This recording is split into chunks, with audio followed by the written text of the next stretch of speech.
ได้มีการเข้าวางกระตาดอกไม้ต่อหน้ารูปปั้นหล่อประธานไกรสอนพรหมวิหารเนื่องในโอกาสวันสั่งตั้งสาวหนุ่มประชาชนปฏิบัติลาวครบรอบ70 ปี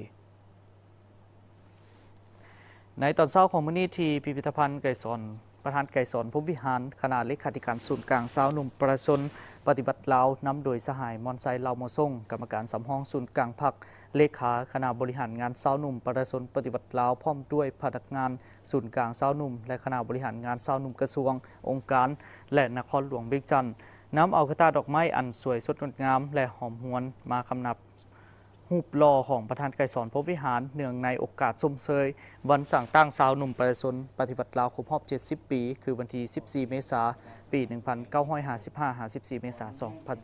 2025เพื่อแสดงถึงความเคารพหักความกตัญญูรู้บุญคุณอย่างสูงต่อคุณงามความดีและผลงานอันใหญ่หลวงของประธานไกรสอนพรหมวิหารได้สร้างไว้ให้แก่การจัดตั้งพรรครัฐและปวงชนลาวทั้งชาติโดยเฉพาะแม่นต่อสมาชิกสาวหนุ่มประชาชนปฏิบัติลาวฉะนั้นสาวหนุ่มหุ้นสืบทอดจะพร้อมกันสืบต่อปกปักรักษาและเสริมขยายมูลเสื้ออันล้ำค่าตามแนวคิดและอุดมการณ์ของประธานไกรสอนพรหมวิหารในการนำพาซี่นำสาวหนุ่มให้นับมือนักแน่นเข้มแข็งเป็น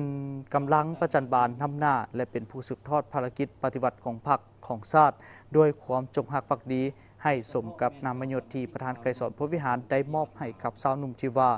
สาวหนุ่มจงกลายเป็นดังนกอินทรีที่บ่หวั่นกลัวต่อพายุลมแดงจงกลายเป็นสินไซแห่งยุคสมัยของพวกเฮาชีวิตและภารกิจปฏิบัติของประธานไกรสอนพรหมวิหารยืนยงในดวงใจของพวกเฮาตลอดไปสาวนุ่มจงกลายเป็นดังนกอินทรี